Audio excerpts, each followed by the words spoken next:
श्री राम जय राम श्री राम जय राम। ओम श्री गणेशाय नमः, श्री गुरुवे नमः, सीतारामचंद्राभ्यां नमः, उमामहेश्वराभ्यां नमः। ओम श्री एकादशमुखी दक्षेश्वरांतरकार श्री हनुमते नमः। अखंडमंडलाकारं व्याप्तं येन चराचरं तत्पदं दर्शितं येन तस्मै श्री गुरुवे नमः। वक्रतुंड महाकाय सूर्यकोटि समप्रभा निर्विघ्नं कुरु मे देवी सर्वकार्येषु सर्वदा। भवानी शंकरो वंदे श्रद्धा विश्वास रूपिणो याभ्यां विना न पश्यन्ति सिद्धा स्वान्तस्तमीश्वरम्। शिवेति द्वयाक्षरं नाम व्याहरिष्यन्ति ये जनाः तेषां स्वर्गस्य मोक्षस्य भविष्यति न चान्यथा। नमस्ते नीलकंठाय वेदसे परमात्मने विश्वाय विश्वबीजाय जगदानंद हेतवे। नारायणं नमस्कृत्य नरं चैव नरोत्तमं देवीं सरस्वतीं व्यासं ततो जयमुदीरयेत्। नमो देव्यै महादेव्यै शिवायै सत्यं नमः। नमः प्रकृत्यै भद्रायै नीता प्रणता स्मृताम्। गाये गणपति जगबंदन शंकर सुवन भवानी के नंदन। गाये गणपति जगबंदन शंकर सुवन भवानी के नंदन। सिद्धि सदन गज बदन विनायक कृपा सिंधु सुंदर सब लायक। सिद्धि सदन गज बदन विनायक कृपा सिंधु सुंदर सब लायक। मोदक प्रिय मुद मंगल दाता विद्या वारिधि बुद्धि विधाता। मोदक प्रिय मुद मंगल दाता विद्या वारिधि बुद्धि विधाता। मांगत तुलसीदास कर जोरे मांगत तुलसीदास कर जोरे। बसहु राम सिय मानस मोरे बसहु राम सिय मानस मोरे। मात पिता गुरु गणपति शारद शिव समेत शंभु मुनि नारद। मात पिता गुरु गणपति शारद शिव समेत शंभु मुनि नारद। महावीर बिनवो हनुमाना राम जासु जस आपु बखाना। महावीर बिनवो हनुमाना राम जासु जस आपु बखाना। सुख सनकादि भगत मुनि नारद जे मुनिवर विज्ञान विशारद। सुख सनकादि भगत मुनि नारद जे मुनिवर विज्ञान विशारद। प्रणव सबहि धरनि धरि सीसा प्रणव सबहि धरनि धरि सीसा। करौ कृपा जन जानि मुनीसा करौ कृपा जन जानि मुनीसा। ओम नमः शिवाय हरि ओम नमः शिवाय। ओम नमः शिवाय हरि ओम नमः शिवाय। नमः शिवाय ओम नमः शिवाय। नमः शिवाय ओम नमः शिवाय। हर हर भोले नमः शिवाय। हर हर भोले नमः शिवाय। नमः शिवाय ओम नमः शिवाय। नमः शिवाय ओम नमः शिवाय। ओम नमः शिवाय हरि ओम नमः शिवाय। ओम नमः शिवाय हरि ओम नमः शिवाय। नमः शिवाय ओम नमः शिवाय। नमः शिवाय ओम नमः शिवाय। हर हर भोले नमः शिवाय। हर हर भोले नमः शिवाय। नमः शिवाय ओम नमः शिवाय। श्री शंकर भगवान की जय। श्री सीताराम जी की जय। श्री एकादशी हनुमान जी महाराज की जय। व्यास जी महाराज की जय। श्री शिव महापुराण की जय। सनातन धर्म की जय। इष्ट देवता की जय। स्थान देवता की जय। कुल देवता की जय। नगर देवता की जय। सब संत भक्तन की जय। जय जय भोलेनाथ हर महादेव। जय जय श्री गिरिजारमण। जय जय भूत किशोर। जय जय श्री गिरिजारमण। जय जय भूत किशोर। जय भक्तन सर्वस्व प्रभु जय गणपति चित चोर, जय भक्तन सर्वस्व प्रभु, जय गणपति चित चोर। श्री राम जय राम जय जय राम। सत्संग क्रम में आज श्री शिव महापुराण से उमा संहिता खंड से महालक्ष्मी जी की उत्पत्ति का वर्णन हो रहा है। श्री राम जय जय राम। श्री सूत जी, ऋषि सूत जी से कहने लगे कि हे सूत जी, अब आप हमें महालक्ष्मी की उत्पत्ति श्रवण कराने की कृपा करें। सूत जी कहने लगे, दैत्यवंश में अत्यंत बलवान एक रंभासुर नाम का दैत्य हुआ। उसके सभी पुत्रों ने देवताओं को जीतकर इंद्रासन पर भी अधिकार कर लिया। अब सभी देवता ब्रह्मा जी को साथ लेकर विष्णु के पास गए और प्रार्थना करने लगे, हे प्रभु, रंभासुर का पुत्र महिषासुर अत्यंत उत्पात मचा रहा है। उसने सभी देवों को परास्त कर उनके स्थानों से निकाल दिया है। सूर्य, चंद्र, वरुण, अग्नि, यम और इंद्राज के कर्तव्य धर्मों को स्वयं भोग रहा है। देवताओं की विनती सुनकर शंकर जी, विष्णु जी आदि सभी देवों के मुख और शरीरों से तेज निकला और वह तेज अति भयंकर स्त्री रूप हो गया। शिव जी के तेज से मुंह, यम के तेज से भाल और विष्णु के तेज से भुजा, चंद्रमा के तेज से स्तन और इंद्र के तेज से मध्यभाग, वरुण के तेज से जंघा, पृथ्वी से नितंब, ब्रह्मा से चरण, सूर्य से पैरों की अंगुली, प्रजापति से दांत, अग्नि के तेज से 3 नेत्र, पवन से दोनों कान और इंद्र के तेज से हाथों की अंगुलियां उत्पन्न हुई। उसे देखकर शिव जी ने त्रिशूल और कृष्ण ने शंख व सुदर्शन चक्र, वरुण ने पास, अग्नि ने शक्ति, पवन ने धनुष, इंद्र ने बाणों से भरा हुआ तरकास, यम ने काल दंड, ब्रह्मा ने कमंडलू, काल ने खड्ग, क्षीर सागर ने हार और गहने, समुद्र ने कवच व सरसमाला दी, हिमालय ने सिंह तथा रत्न और कुबेर ने मदिरा पूर्ण घट दिया, शेष ने नागहार अर्पण किया। इस प्रकार देवों से प्रदत्त अस्त्र शस्त्र और आभूषणों से शोभित देवी ने बारंबार अट्टहास किया। तस्या भीषण नादीने पूरिता जानभस्थली प्रतिशब्दो महाना महानाशी चुच्छुभु भुवनत्रयम्। उस देवी के भयंकर शब्द से आकाश और पृथ्वी पूरित हो गए। सभी देवों ने महालक्ष्मी स्वरूपिणी अंबिका बराक शक्ति को गदगद वाणी से वंदन करके संतुष्ट किया। लोगों को व्याकुल हुआ देख देवी युद्ध को तैयार हो गईं। उधर महिषासुर हथियारों से संपन्न करोड़ों योद्धाओं के साथ आकर देवी के ऊपर अस्त्र शस्त्रों से वार करने लगे, परंतु महामाया के प्रभाव से उनके सभी अस्त्र शस्त्र निष्फल हो गए। देवी ने अपने अस्त्र शस्त्रों से अनेक दैत्यों का संहार कर दिया। महिषासुर भी देवी के श्वास प्रश्वास से उत्पन्न गणों को मारने लगा।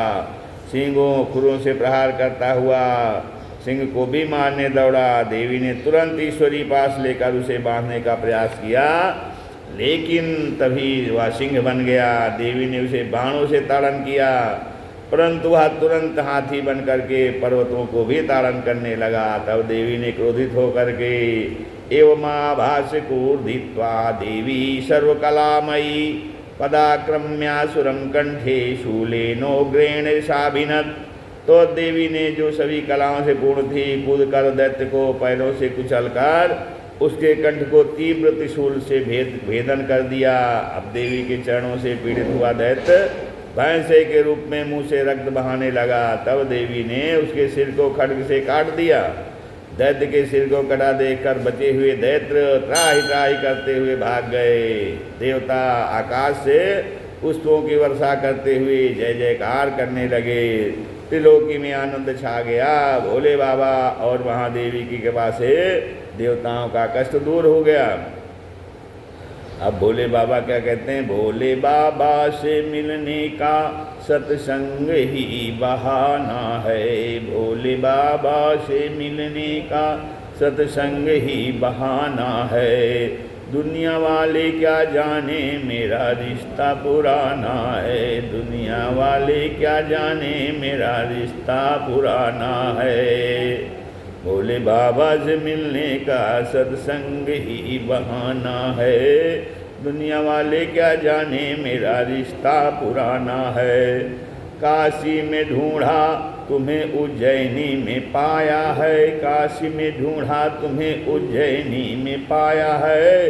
गुलवर्गा की गलियों में भोले का ठिकाना है। गुलवर्गा की गलियों में भोले का ठिकाना है। दुनिया वाले क्या जाने मेरा रिश्ता पुराना है।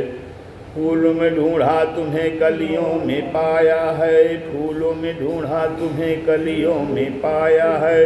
बेल के पत्तों में भोले का ठिकाना है, बेल के पत्तों में भोले का ठिकाना है। दुनिया वाले क्या जाने मेरा रिश्ता पुराना है। महलों में ढूंढा तुम्हें जंगल में ढूंढा तुम्हें, महलों में ढूंढा तुम्हें जंगल में ढूंढा तुम्हें। सालासर के मंदिर में भोले का ठिकाना है, सालासर के मंदिर में भोले का ठिकाना है। दुनिया वाले क्या जाने मेरा रिश्ता पुराना है।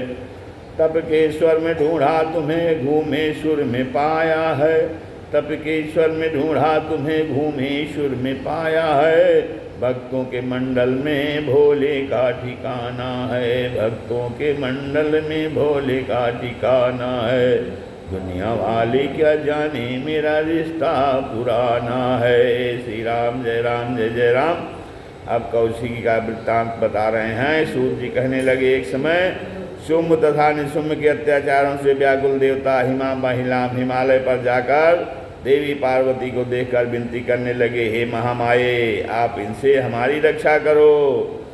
देवता कहने लगे, जय जय दुर्गे महेशानी, जयात्मीय जनप्रिय, त्रैलोक्य त्राणकारिण्यै शिवाय ते नमो नमः।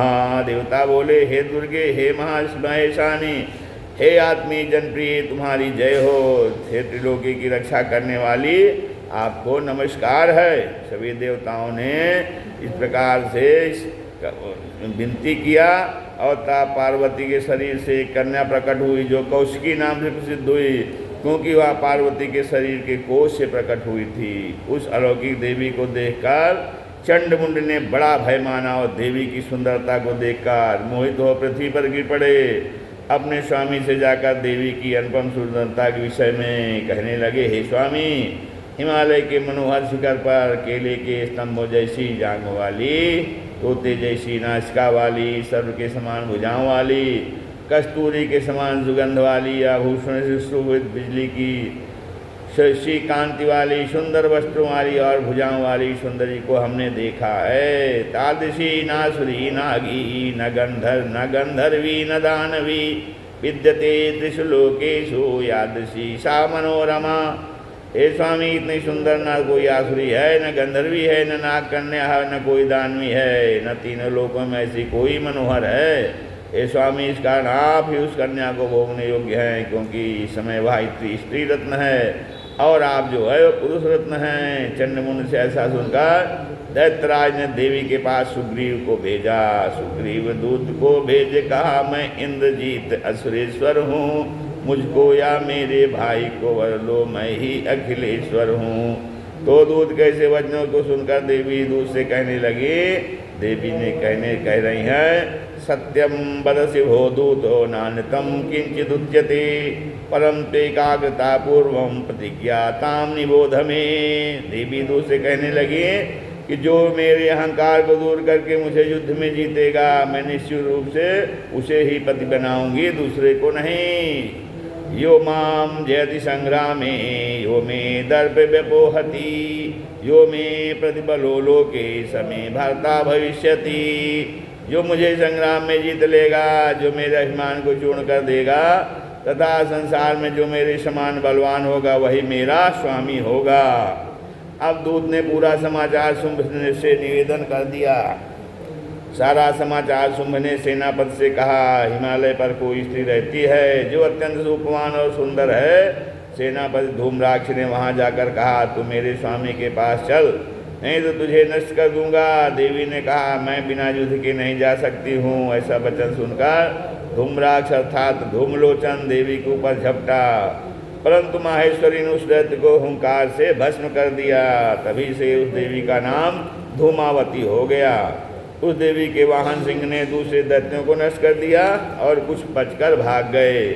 तदनंतर शुंभ ने चंडमुंड और रक्तबीज को भी देवी के पास भेजा। दैत्य कहने लगे, हे सुंदरी, हे देवी, अतिशीघ्र शुंभ निशुंभ के पास जाकर चरणों में गिर जा, नहीं तो सभी गणों और वाहन के सहित तुझे मार देंगे। तुम लोकपालों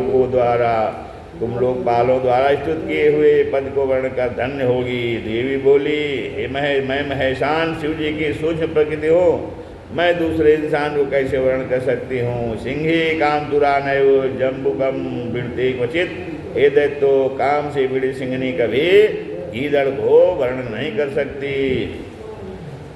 कभी संत की वाणी निष्फल जाती न देखी, कभी संत की वाणी निष्फल जाती न देखी, कभी हंसिनी कंकड़ पत्थर खाती न देखी, कभी हंसिनी कंकड़ पत्थर खाती न देखी, कभी सियार के संग सिंघनी जाती न देखी, कभी सियार के संग सिंघनी जाती न देखी। ईश्वर जीव संत की कोई जाति न देखी, ईश्वर जीव संत की कोई जाति न देखी। करेणुगर्दभं नैवो दीपिनी सस्कं नवा, मृषावदत भो दैत्या मृत्युव्याल नियंत्रिताः। दोनों देवी कहने लगी, अथनी गधे को गेंडे की स्त्री खरगोश को वर्ण नहीं कर सकती, तो हे मृत्यु सर्पों से बंधे दैत्यो तुम मिथ्या भाषण करते हो। देवी का कथा सुन करके दैत्य कहने लगे, हम तो इसे अबला समझ रहे थे, यह मृत्यु के मुंह में जाना चाहती है। इस प्रकार विवाद बढ़ते बढ़ते घमासान युद्ध होने लगा। अनेक प्रकार से युद्ध के पश्चात देवी ने तलवार से चंड का सिर धड़ से अलग कर दिया। अथ मुंडो अभ्यधावत्तां दृष्ट्वा चंडम निपातितम तमप्यपातयद भूमौ सा खड्गाभियतम दुषा। चंड को मारा देखकर मुंड भी देवी की तरफ दौड़ा। तब देवी ने रोष में भरकर उसे भी तलवार से घायल कर धरती पर सुला दिया। इसके पश्चात युक्ति लगा करके रक्त बीज का भी वध कर दिया। दैत्यों का जब वध हो गया तब शुंभ निशुंभ काली के वंश में उत्पन्न असुर और मौर्य नाम वाले अनेक दैत्यों को साथ लेकर रथों पर चढ़कर वाद्यों को बजाते हुए आने लगे। सूर्य का प्रकाश भी धूमिल हो गया। सभी दैत्य अट्टहास कर गर्जना करने लगे। देवी भी शत्रुओं को कंपायमान करने लगी। घंटा बजने लगा। सिंह भी केशों को कपाता हुआ गर्जना करने लगा। वाद विवाद के बाद भयंकर संग्राम होने लगा। महारथ दैत्य आदि सभी देवी के ऊपर अनेक अस्त्र शस्त्र डालने लगे, लेकिन देवी ने उसके साथियों सहित महारथी को समाप्त कर दिया। अब निशुंभ सोचने लगा, यह कोई साधारण स्त्री नहीं है, इसने अनेक दैत्यों को मार दिया है। अब स्त्री से पराजित हुए तो अब जस होगा। युद्ध नहीं करते हैं तो दैत्यराज के आगे मुंह दिखाने के लायक नहीं रहेंगे। इस समय बड़ा बलवान होता है। निशुंभ कहने लगा, जड़ो भवेत स्फीत मतिर्महाजतिर्जड़ो निशंसो बहुमंतु संस्तुतः पराजयं यान्ति रणे महाबला जयंति संग्राम मुखे च दुर्बलाः। कहने लगे कि समय के प्रभाव से मनुष्य तीव्र बुद्धि वाला तथा बुद्धिमान मूर्ख तथा हत्यारा अनेक मानियों से प्रशंसित होता है, तथा संसार में महाबली पराजय को प्राप्त होते हैं और दुर्बल विजय को प्राप्त होते हैं। समय के आगे ब्रह्मा विष्णु भी पराभव को प्राप्त होते हैं। समय का प्रभाव देखिए।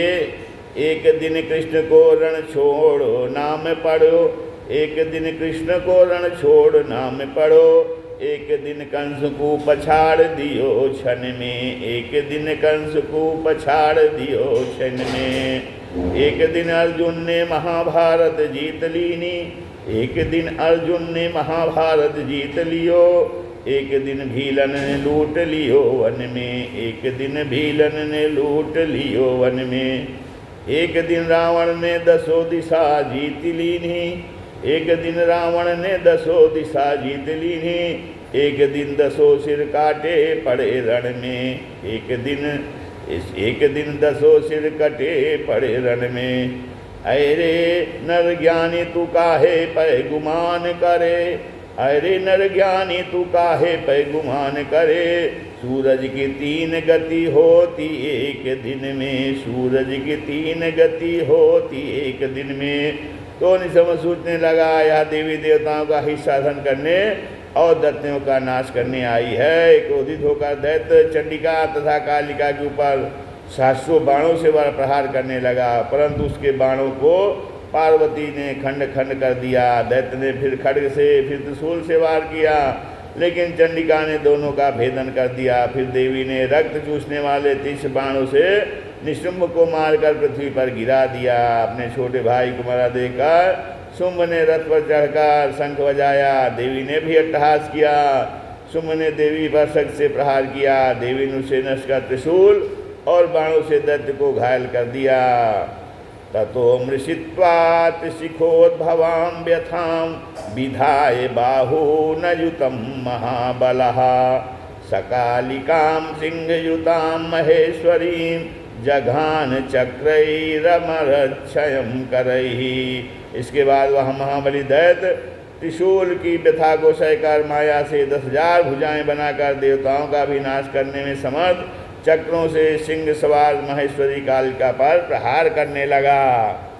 देवी का सहकरवार दैत्य अनगिनत चक्र ले आधाया है। देवी का सहकरवार दैत्य अनगिनत चक्र ले धाया है।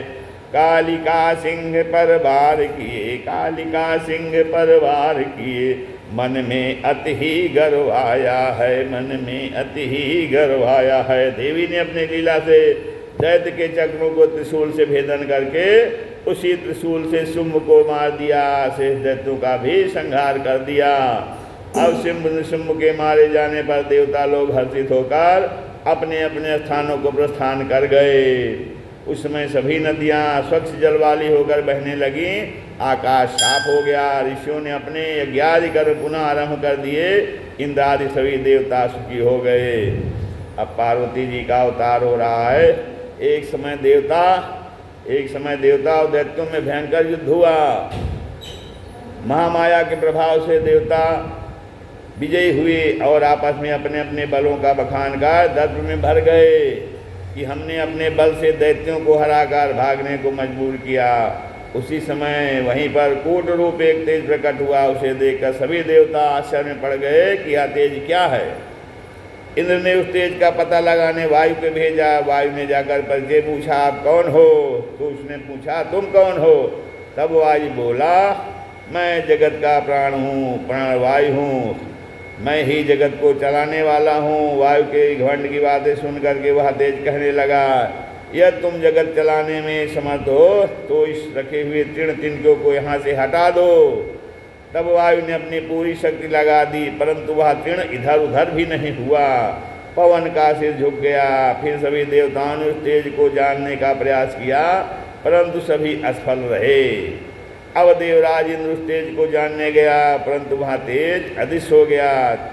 इंद्र विचार करने लगा। तभी इंद्र आदि के अभिमान को दूर करने के निमित्त ही करुणामयी माता पार्वती ने उसी समय पर चैत्र शुक्ल नवमी को मध्याह्न काल में सच्चिदानंद रूपिणी साक्षात पार्वती देवी प्रकट हुई। दसों दिशाओं को अपनी शक्ति से प्रकाशित करती हुई मैं ही ब्रह्म हूँ ऐसा देवी दैवों से कहती हुई चारों हाथों में अंकुश आदि को धारण करती हुई लाल वस्त्र धारण की, सुगंध लगाए, कोटि कामदेवों को ले जाने वाली, चंद्रमा के समान कांति वाली महादेवी कहने लगी, मैं ही परम ब्रह्म, परम ज्योति, निराकार, साकार, कार्य और कारण वाली हूँ। मैं कभी स्त्री रूप में, कभी पुरुष रूप में, कभी दोनों आकारों वाली माहेश्वरी हूँ। संहार करता शिव भी मैं ही हूँ। मेरी ही कृपा से तुमने दैत्यों को हराया है। आप अभी व्यर्थ का अभिमान करते हो। यथा दारुमयीं योषां नर्तयेत्येन्द्र जालिकः तथैव सर्वभूतानि नर्तयाम्यहममीश्वरी। जिस प्रकार एक इंद्रजालिक काठ की स्त्री कठपुतली को नचाता है, उसी प्रकार मैं परमेश्वरी संपूर्ण प्राणियों को नचाती हूँ। मेरी कृपा से पवन, अग्नि, यम और लोकपाल अपने अपने कार्यों को करते हैं। मेरे सगुण निर्गुण दो रूप हैं, एक माया से युक्त, एक माया से रहित। अतः तुम गर्व को त्याग कर मेरा ही चिंतन करो। देवता गण ऐसे वचन सुनकर हाथ जोड़कर कहने लगे, क्षमस्व जगदीशानी प्रसीद परमेश्वरी, नैवं भूयात् कदाचिन्नो गर्वो मातर दयां कुरु। तो हे जगदीशनी क्षमा करो, हे परमेश्वरी माता प्रसन्न होकर हम पर दया करो। अब हम ऐसा गर्व कभी नहीं करेंगे। उसी दिन से सभी देवता माता पार्वती की आराधना करने लगे। हे ब्राह्मणों, मैंने आपको मंगलमय पार्वती उत्पत्ति का वर्णन सुनाया, जिसके श्रवण से परम पद की प्राप्ति होती है। अब दुर्गम दैत्य आख्यान बता रहे हैं।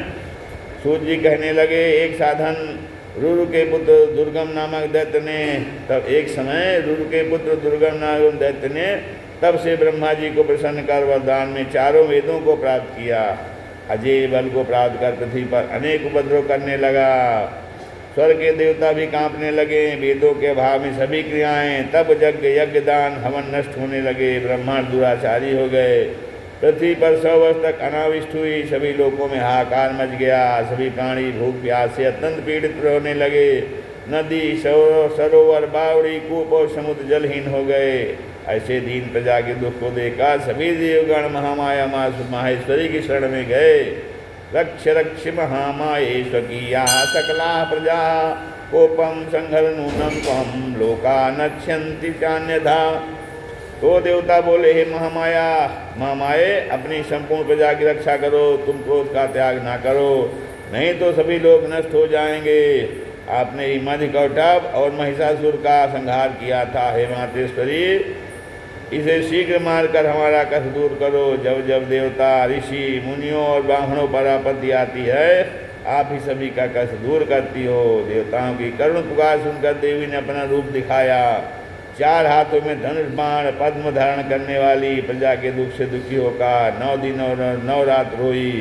उससे अनेक नेत्रों से जल की सैकड़ों धाराएं निकली, जिससे सभी लोग तृप्त हो गए और तालाब नदी अगाध जल वाले होकर समुद्र को भी पूरित कर दिया। जब सभी सुखी हो गए, तब देवी बोली, अब मैं आपका क्या हित करूं। सभी देवता कहने लगे, हे माता जी, अब आप दुर्गम दैत्य का वध करिए, जिससे उसके पास जो वेद धरोहर रूप में उसने समझ लिया है, उनको भी उससे हरण करके हमें समाप्त करिए। तभी दैत्यों ने उस नगर को घेर लिया। दैत्यों को देखकर देवी चक्र लेकर नगर से बाहर भयंकर युद्ध करने लगी।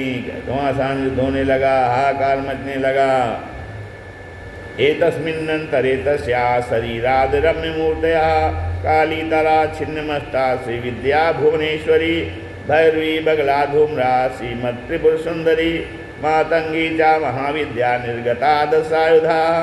इसी बीच उनके शरीर से काली तारा छिन्नमस्ता श्री विद्या भुवनेश्वरी भैरवी बगला धूमा त्रिपुर सुंदरी तथा मातंगी, ये मनोहर रूप वाली 10 विद्याएं शत्रुयुक्त होकर प्रकट हो गईं। सभी के हथियारों से दैत्यों का नाश होने लगा। देवियों ने दैत्यों के 100 अक्षौणी दल को नष्ट कर दिया और देवी ने उस दुर्गमासुर दैत्य का भी संहार कर दिया और वेदों को देवताओं को दे दिया।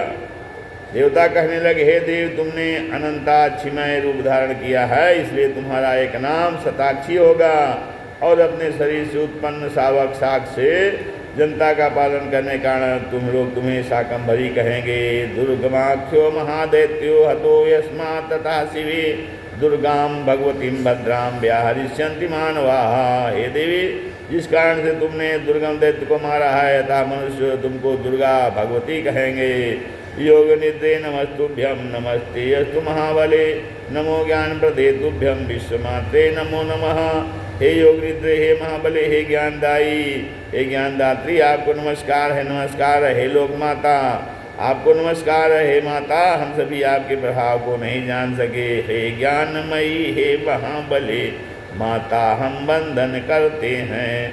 दुर्गम को मारा कष्ट मिठा, हम नमस्कार सब करते हैं। देवी कहने लगी, मैं सभी प्राणियों को जिमी बालक राखई महतारी की तरह रक्षा करती हूँ। तुमको कोई चिंता नहीं करनी चाहिए। जिस तरह से मैंने दैत्यों को मारा है, उसी प्रकार आगे भी आपका अर्थात भक्तों का कष्ट दूर करती रहूँगी। शुंभ निशुंभ दैत्यों को नंद के यहाँ यशोदा से पैदा होकर नंदजा नाम से उत्पन्न होकर उनको मारूंगी। भ्रमण रूप धारण कर उनको मारूंगी। तब मेरा नाम भ्रामरी होगा। भीम रूप धारण कर राक्षसों का रक्षण करूंगी, तब मेरा नाम भीमा होगा।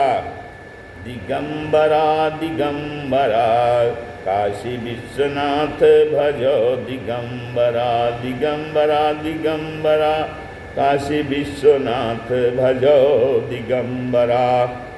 उज्जैनी महाकाल भजो दिगंबरा रामेश्वर नाथ भजो दिगंबरा, मल्लिकार्जुन नाथ भजो दिगंबरा, नागेश्वर नाथ भजो दिगंबरा, नागेश्वर नाथ भजो दिगंबरा, ओंकारेश्वर नाथ भजो दिगंबरा, केदारेश्वर नाथ भजो दिगंबरा, त्र्यंबकेश्वर नाथ भजो दिगंबरा, घुष्मेश्वर नाथ भजो दिगंबरा। पार्वती का क्रिया योग सनक जी कहने लगे, हे सूत जी, अब आप सनत कुमार द्वारा वर्णित पार्वती का जो श्रेष्ठ क्रिया योग है उसे श्रवण कराइए। सूत जी कहने लगे, यही प्रश्न एक बार व्यास जी ने संत कुमार जी से पूछा था कि पार्वती की सुंदर क्रिया योग का लक्षण, फल और उनका प्रिय क्या है। संत कुमार जी कहने लगे, माता के भक्ति योगो, ज्ञान योगो, क्रिया योग तीनों मुक्ति और भुक्त देने वाले हैं। ज्ञान योग कहते हैं चित्त का आत्मा से संयोग होना ज्ञान योग कहलाता है, और क्रिया योग बाहर के अर्थों से संयोग होना क्रिया योग कहलाता है। भक्ति योग आत्मा का तथा देवी का एकीकार हो जाना भक्ति योग कहलाता है। कर्म से भक्ति उत्पन्न होती है, भक्ति से ज्ञान उत्पन्न होता है और ज्ञान से मुक्ति हो जाती है। हे मुनिश्रेष्ठ, योग ही मुक्ति का प्रधान कारण है। हे व्यास जी, जो मनुष्य पाषाण काष्ठ अथवा मृत्तिका से देवी का मंदिर बनाता है उसका फल योग यजन के तुल्य कहा गया है। माता जी के धाम को बनाने वाले को हकी 1000 पीढ़ी बीती हुई और 1000 पीढ़ी कुल आगे का उद्धार करता है। जैसे नदियों में गंगा, नदों में सोन, क्षमा में पृथ्वी, गहों में सूर्य, गंभीरता में समुद्र श्रेष्ठ है, उसी प्रकार समस्त देवों में पराम्बा श्रेष्ठतम है। कुरुक्षेत्र में, वाराणसी में, प्रयाग में, पुष्कर में, गंगा जी तथा समुद्र के किनारे, नैमिषारण्य में, अमरकंटक में, श्री पर्वत पर, गौकर्ण में, मथुरा, अयोध्या, द्वारावती में मंदिर का माता का मंदिर बनाने वाला बंधन मुक्त हो जाता है। पार्वती की मूर्ति बनवाने वाला पार्वती के लोक हो जाता है। शुभ ऋतु, ग्रह और नक्षत्र में देवी की मूर्ति प्रतिष्ठा करने वाला मनुष्य अपने वंशधरों के एक कल्प में होने वाले प्राणियों के जन्म कर्म को सुधार देता है। माँ पार्वती के मंदिर को जो प्राणी यहाँ बनाता है, कुल की 1000 पीढ़ियों का उद्धार जगत में पाता है। जो प्राणी देवी का स्थापन कर चारों तरफ पंचायतन गणेश आदि की स्थापना करता है, उसका फल सूर्य ग्रहण में विष्णु सहस्त्र कोटि नाम जपने के फल के बराबर कहा गया है। उससे भी 100 कोटि गुण फल कहा गया है। उसके सभी पाप नष्ट होकर पुत्र पौत्र आदि की वृद्धि होती है। जो देवी के मंदिर को देखकर ऐसा विचार करता है कि मेरे घर संपत्ति हो जाएगी तो मैं भी माता जी का मंदिर बनवाऊंगा, ऐसा सोचने भर से उसका कुल स्वर्ग में चला जाता है। ये भजंता स्वपंतस्य तिष्ठन्तो वाप्य हरनिशम उमेति द्वयक्षरम नाम ब्रूते ते शिवा गणाः। जो मनुष्य रात दिन सोते जागते स्थिर होकर उमा इन 2 अक्षरों को जपते हैं वे शिवा के गण होते हैं। जो दीपक से शिवा की आराधना करते हैं वो पार्वती के लोक को जाते हैं। चंदन कपूर अगर जटामासी नागर मोथा आदि के युक्त जल से अथवा एक वर्णमाली गाय के दूध से परमेश्वरी देवी को स्नान कराकर धूप भवन सामग्री 18 सामग्री मिली हुई से आहुत देकर घी तथा कपूर से आरती करे। कृष्ण पक्षी अष्टमी, नवमी व अमावस्या को गंध पुष्पों से देवी की विशेष पूजा करे। देवी अथवा देवी सूक्त अथवा श्री सूक्त अथवा नवाण मंत्र पढ़कर विश्वकांता और तुलसी के पुष्पों को छोड़कर अन्य सभी प्रकार के पुष्पों तथा कमल के पुष्पों से और सामर्थ्य अनुसार स्वर्ण या चांदी के पुष्पों से पूजने वाला कोट सिद्धों सहित परम धाम को जाता है। माँ का भक्त मयूर पर आरूढ़ होकर वरदायिनी देवी का ध्यान करके अनेक प्रकार के फल तथा नैवेद्य अर्पण करता है तथा शंभुषक के नैवेद्य का भक्षण करता है। उसके सभी कीचड़ रूपी पाप नष्ट हो जाते हैं।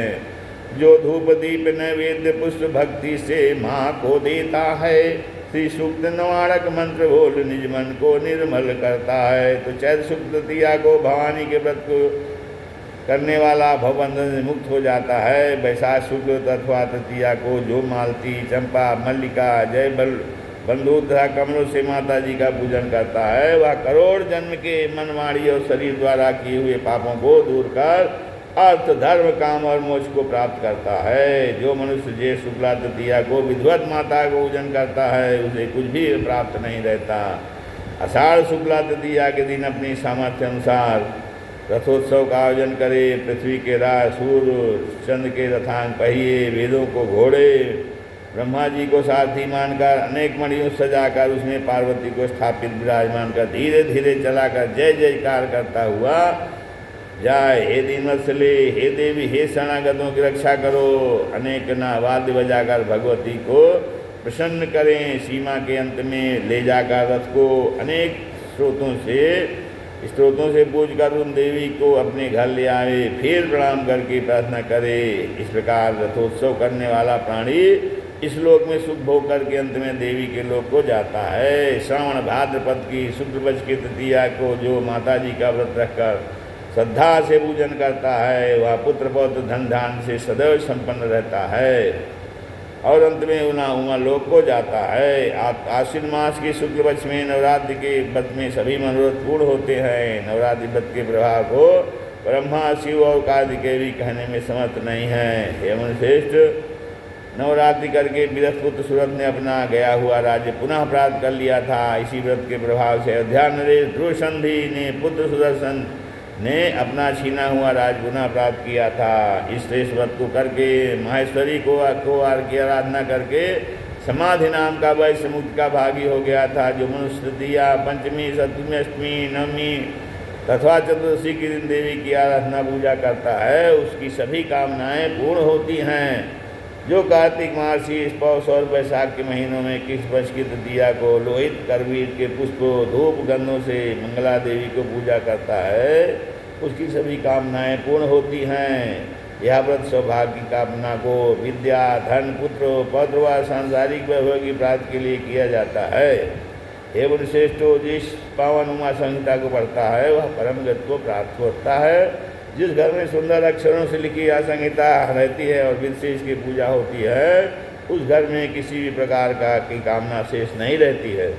उस स्थान में भूत, पिशाच, टोना, टोटका, दुष्टों का भी कोई भय व्याप्त नहीं होता है। अतः उमा संहिता का नित्य पाठन और श्रवण करना मंगलकारी है। अतः मानव शरीर को सार्थक करने के लिए भोलेनाथ और माहेश्वरी का चिंतन करिए।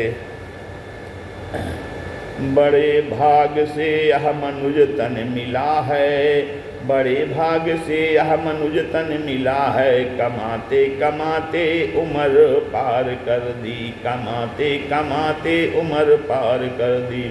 खाने कमाने में आयु बिताई, यूं ही जिंदगी हमने बेकार कर दी। खाने कमाने में आयु बिताई, यूं ही जिंदगी हमने बेकार कर दी। बड़े भाग से यह मनुष्य तन मिला है, कमाते कमाते उम्र पार कर दी।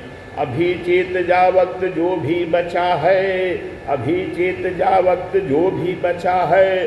अरे काल मुख से न कोई बचा है, अरे काल मुख से न कोई बचा है।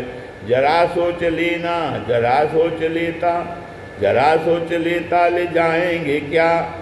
तो यूं ही जिंदगी हमने है पार कर दी, यूं ही जिंदगी हमने है पार कर दी। बड़े भाग से यह मनुष्य तन मिला है, कमाते कमाते उम्र पार कर दी। है संसार सागर में जीवन की नैया, है संसार सागर में जीवन की नैया।